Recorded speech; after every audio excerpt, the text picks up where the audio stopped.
Hello guys, Cameron here from Inventor Inc. I'm here with another movie review, and I'm here with Ethan. So Ethan is my co-host from now on, just in case you guys aren't aware of that, but we'll get into that in another video. But today we'll be reviewing the film Mission Impossible Fallout. Yes, so we'll be reviewing the film Mission Impossible Fallout, and we hope you guys enjoy. So Cameron, what's the plot of the movie? So, the basic summary and the basic plot of the film is that it follows Ethan Hunt and his team. Now, we're first introduced to Ethan Hunt and his team in Mission Impossible 1 through 5. This is the sixth film in the installments, of Mission Impossible films. So, basically, we already kind of know who Ethan Hunt is and what his team's about. So, basically... Just before I continue, there are spoilers ahead, so your discretion is advised. But basically what the basic plot is, and the basic summary of the plot is that it follows Ethan Hunt and his team. They're tracking down plutonium that is going to be sold to the highest bidder. And basically, they're on the hunt down for plutonium. They're on the hunt down for the seller and for where it's going to and who is going to receive it and turn it into nuclear weapons and nuclear explosives. So there are a lot of characters in this film, and it does mainly focus on Ethan Hunt and his team, but it focuses on their kind of journey to hunt down the bad guys, basically, and to hunt down the plutonium and to hunt down the nuclear bombs and to save lives.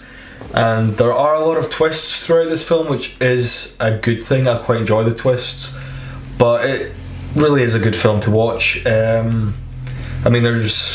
a lot of action, and there's a lot of kind of twists, deceit in that, which makes the film good, because throughout the plot you think that it might be somebody who's the main bad guy, but it changes to another main bad guy, and then it's a lot of back and forward of people dying and people not dying and that sort of stuff.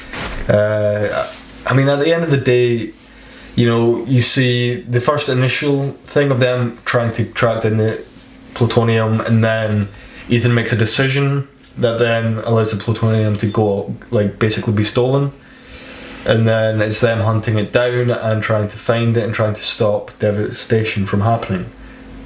And that's the basic plot and basic summary of the film. So, Ethan, what was your favourite part of the film? Or did you have any favourite parts of the film? My number one favourite part was probably Simon Pegg's comedy in it, the subtle comedy. I thought that was played it really well. And as well as him throughout his team. Just the way he was acting, he was just this unconfident guy who was just quite a funny guy. Kind of uncomfortable in certain parts. It was well like that Jesse Eisenberg, it was sort of like a part that he would play. It was just quite funny in a subtle way. And I just liked the choreography, action scenes as well. The bathroom scene was just really good. You say it's one of your favourite scenes, where it's kind of like how all the fighting kind of just fits together. Yeah. It just blends together. It was just really good. I like seeing scenes like that. And the scene didn't come across as fake, or it came across as fairly real, and because you could tell it was real, and it wasn't CGI. That's what made it better for me, because you could tell it was real. It was stunt, but that was one of my favourite parts of the film. That's good then. Did you have, going from favourite parts, did you have any least favourite parts, or any parts you didn't particularly like, or you'd rather weren't in the film, or anything like that? The film dragged on a bit in certain parts. It was just like you were just waiting for the next action scene to come, because it was just people just talking and it didn't really mean anything. And characters, not much backstory. Like Henry Cavill's backstory wasn't there. His character's backstory, and Rebecca McGregor's character, that British woman, she just didn't have anything either. I don't know who she was, because I never watched the fourth or the fifth film. I think she was in the fifth film, but I didn't know anything about her. So when she came in, I didn't it was a bit confusing for me because I had no clue who she was at all.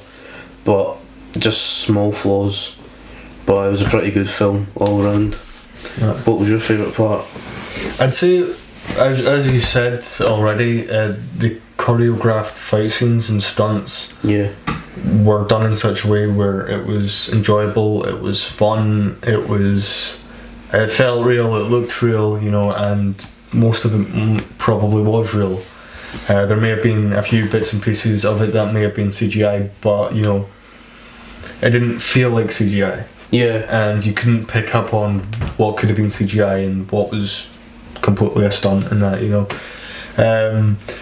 I quite enjoyed the whole twists and turns in the whole plot and story. I mean, you were made to believe one thing, and then it gets turned around on its head, and then you're like, oh right, I was wrong, And then when you finally think you've thought it out, or when you finally think you've kind of got the story and you've got the plot,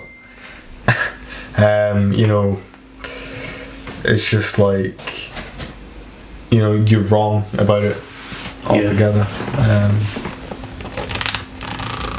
So what was your least favourite part of the film? Well, I'd say my least favourite part of the film was how some character arcs did appear to drag on. Yeah. Sorry, I was silent. It's fine. Right. Yeah. How some character arcs did tend to kind of drag on. Yeah. Drag on. And some parts of the story did drag on it themselves. I mean, other than that, there weren't any other least favourite parts, except from the whole things dragging on and certain character arcs not being fully explained, where you're kind of left wondering, who the hell is this character? What the fuck are they doing? That sort of stuff, or what importance does this character have to the overall story? I'd say that's mainly my least favourite part of, how some character arcs were just left unfinished, and you were like, who the fuck's this? What the fuck are they doing? Yeah. Like, what the hell's going on? I mean, Henry Cavill's character, he's dead, so I didn't really care what his backstory was, because if they make a seventh one, he wasn't in it, so I just didn't care, because he's dead. Didn't matter to me anymore. But Rebecca McGregor's character, I'm like, still like, who is this? And then that old guy that got shot in it, he's like boss or he's mentor or something. I didn't know who that was, but he's dead, so I didn't care. It was a bit like that. Definitely. So, Ethan, what's your overall kind of thoughts on the film as a whole? As in, not kind of what's your good and bad bits of the film, as in kind of what's your overall thoughts of the film? I'd like to see another one. Thought there was enough action, not too many flaws, but I'd like to see them improve on it. But if a second one came out, I'd watch it.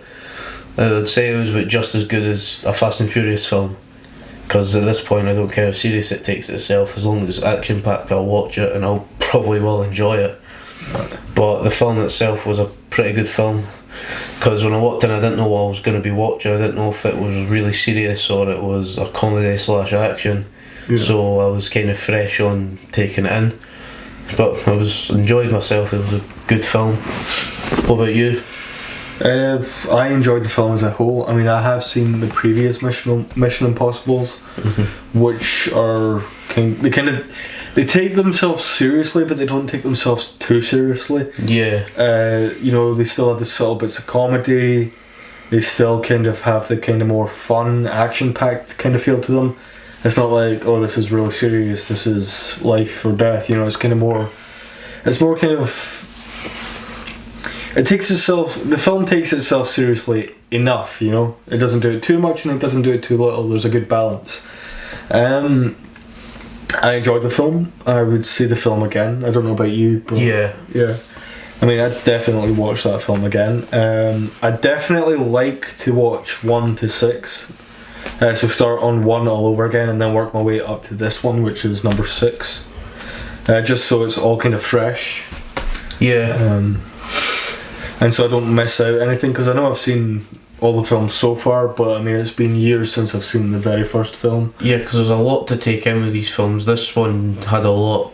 it had quite a bit that you had to know, characters that you were supposed to already know. Yeah. I recognise his team because I'd watched the first, second and third one, and I think they were in the third one, and so I already knew who his team was.